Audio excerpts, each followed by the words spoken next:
Pokémon es la IP que más dinero genera en el mundo, generando en 2022 unos 11.000 millones y medio de dólares.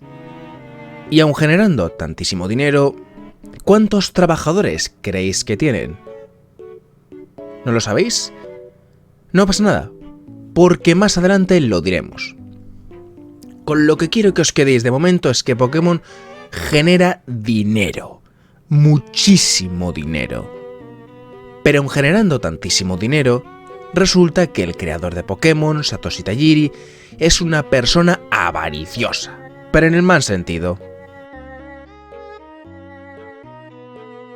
Bienvenidos a todos un día más, mi nombre es Giuseppe y os invito a suscribiros y dar a like antes de nada.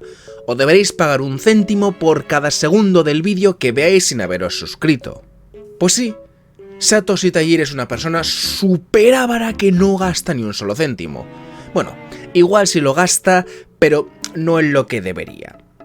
Para que podamos entender bien esta afirmación sobre el creador de Pokémon, hay que volver al pasado y repasar un poquito la historia de Game Freak y sobre todo la atropellada historia de la creación de Pokémon. Hay otro vídeo que lo explica al respecto, así que aquí solo haremos un resumen rápido. Pero antes de nada, Pokémon, la IP como tal, está dividida en 3 partes. Una parte de los derechos los posee Game Freak, otra parte los posee The Pokémon Company y otra parte los posee Creatures Inc. Aunque de los 3, Game Freak es la única responsable de hacer los juegos. Bueno, ahora también Ilka con el remake, y parece que se rumorea que alguna cosa más harán. Bueno, a lo que vamos. Suponiendo que sea un reparto equitativo del 33% para cada uno, Game Freak se llevaría una cantidad bastante muy grande de ese dinero que la IP de Pokémon genera. Suponiendo que ese reparto sea así, porque seguramente Nintendo también sacará buena tajada de ello. ¿Cuánto? Lo desconozco. Pero volviendo a la pregunta de antes, ¿cuántos trabajadores creéis que tiene Game Freak? Pues os lo resumo así nomás. Game Freak en la actualidad, o al menos hasta 2023, tenía unos 212 trabajadores. Nintendo, la empresa en donde Game Freak publica Pokémon, tiene 7.317 trabajadores a fecha de finales de 2023, y el año pasado generó algo más de los 11.000 millones y medio de dólares, algo más que Pokémon. Nintendo está constantemente ampliando su plantilla e invirtiendo dinero en diferentes juegos e IPs. Game Freak, aunque se centre más en Pokémon, es una empresa independiente que hace muy de vez en cuando otros juegos además de Pokémon. Repasando la historia de Game Freak, hay varios episodios que hay que destacar. El primero de todos es la variedad de videojuegos. Game Freak no nació con Pokémon. De hecho, ni siquiera nació como empresa de videojuegos, sino como revista para aficionados de los videojuegos.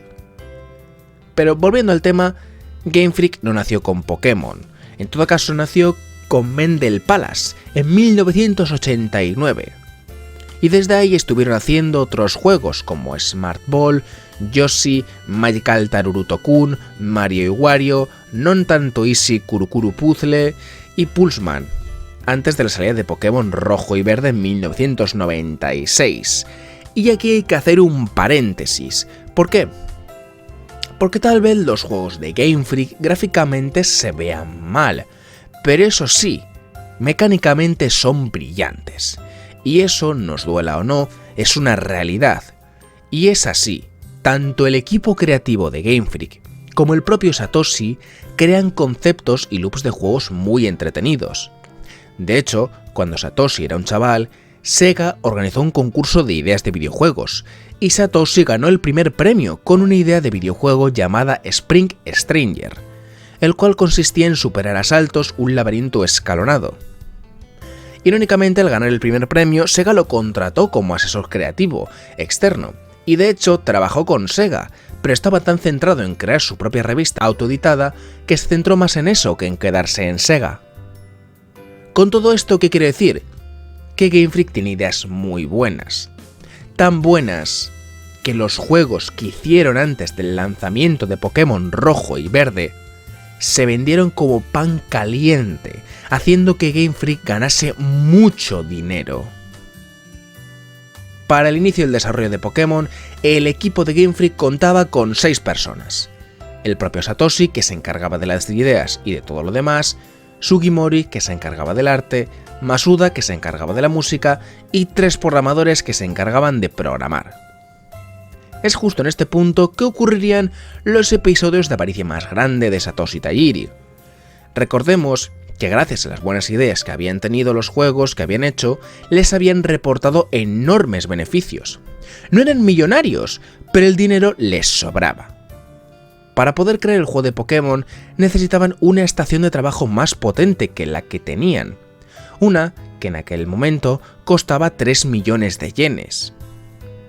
Game Freak, con el desarrollo de Mendel Palace, generó 50 millones de yenes, que sí que es verdad que estos primeros 50 millones los reinvirtieron en una oficina y equipo mejor, pero es que el resto de juegos generaron cifras parecidas, pues la primera opción de Satoshi fue recurrir a una empresa de renting, básicamente alquilar un equipo caro durante un periodo de tiempo porque quería gastar poco dinero. Al final, debido a la mala imagen o más bien estado de las oficinas cuando llegó el contratista, les canceló el contrato y Satoshi no tuvo más remedio que pagarla a tocateja. Bueno, después de eso dijo que construiría unas oficinas más grandes que las de la empresa de renting, pero hasta donde sé, eso nunca se llegó a cumplir, y menos mal.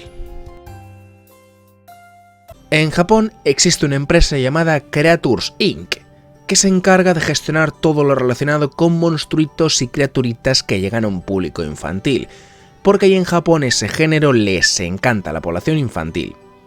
Pues a través de Creatures llegaron a contactar con Miyamoto, el cual le dio el visto bueno para lanzar el juego en Game Boy, y con eso el trabajo de los programadores aumentó. Y al final, los 3 únicos programadores que tenía Game Freak renunciaron, porque literalmente lo que estaban haciendo no estaba pagado.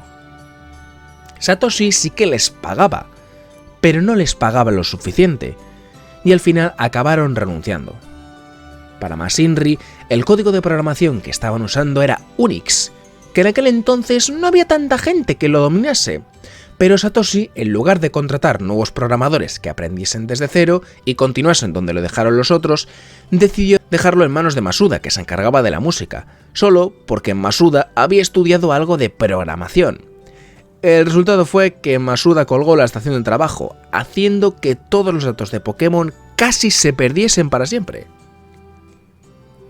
Tener pensamientos de gastar dinero en construir unas oficinas más grandes que alguien que te fastidió, pues todo bien, todo correcto.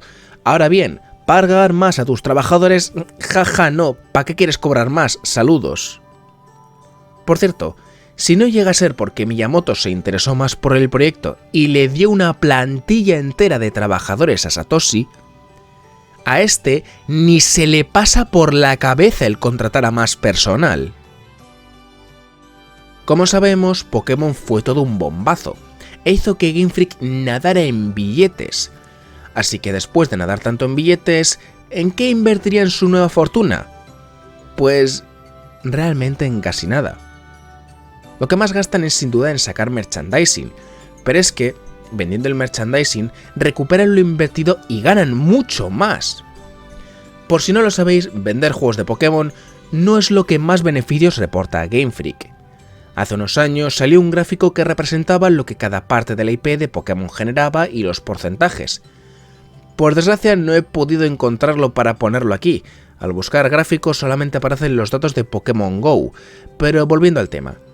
Los videojuegos solo representan un total del 10% de los ingresos de Pokémon, mientras que el 30%, es decir 3 veces más, son los ingresos del merchandising.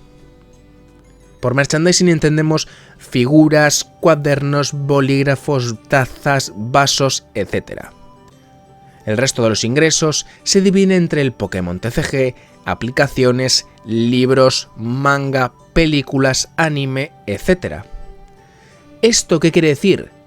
Que por mucho que salgan luego a decirte que el Pokémon Espada y Escudo sea de los juegos más vendidos de Switch, para Game Freak supone únicamente el 10% de los ingresos, así que ¿para qué invertir más dinero del necesario? Si invirtiendo mucho menos dinero generamos el triple de beneficios.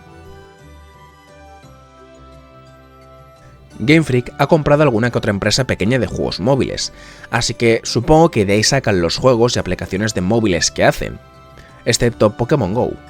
Pokémon GO lo hizo Niantic. Luego también han hecho algún que otro videojuego, del cual igual no os suenan, Tembo, The Badass Elephant, Harmonite, Little Town Hero, entre otros. Igual el de Little Town Hero os suena un poco más, porque se le dio algo más de bombo, porque se salían con comillas de su rutina de Pokémon, pero es que antes ya habían hecho esto, como el del Tembo o el del Harmonite. ¿Y sabéis una cosa? Que en estos juegos les pasa lo mismo que a Pokémon. Tienen conceptos e ideas interesantes, pero hay algo que les falla y les lastra. La cuestión está en que manejan ingentes cantidades de dinero, y podrían perfectamente permitirse ampliar enormemente la plantilla, o incluso si no quieren contratar más plantilla, contratar un estudio aparte que les haga todo el modelado y los gráficos de los juegos. Y bueno, habrá que ver cuánto cobran los trabajadores de Game Freak. Suponemos que un buen sueldo, pero viendo que los primeros programadores huyeron en desbandada porque no les pagaban lo suficiente, habrá que ver si ahora sí les pagan bien. En resumen, Game Freak tiene ideas, muy buenas ideas. Son capaces de crear mecánicas de juego y loops de juego muy divertidos, pero invierten tan poco dinero y tiempo en sus juegos que luego les pasa lo que les pasa. Buja aquí, buja allá, gráficos mal, etc. Y la solución es tan sencilla como contratar más personal e invertir más dinero en los juegos que crean. Realmente, si Satoshi no fuese tan avaricioso, Game Freak podría ser un megatitán de la industria. Los recursos los tienen, las ideas también. Pero en lugar de tener varios equipos grandes de desarrollo, desarrollando juegos, solo tienen un grupo muy grande dividido en grupitos pequeños haciendo Pokémon y solo Pokémon. Y mientras el merchandising les sea tan rentable hacerlo y genere tantísimo dinero, Game Freak y Satoshi no van a mover un dedo por invertir más en sus videojuegos.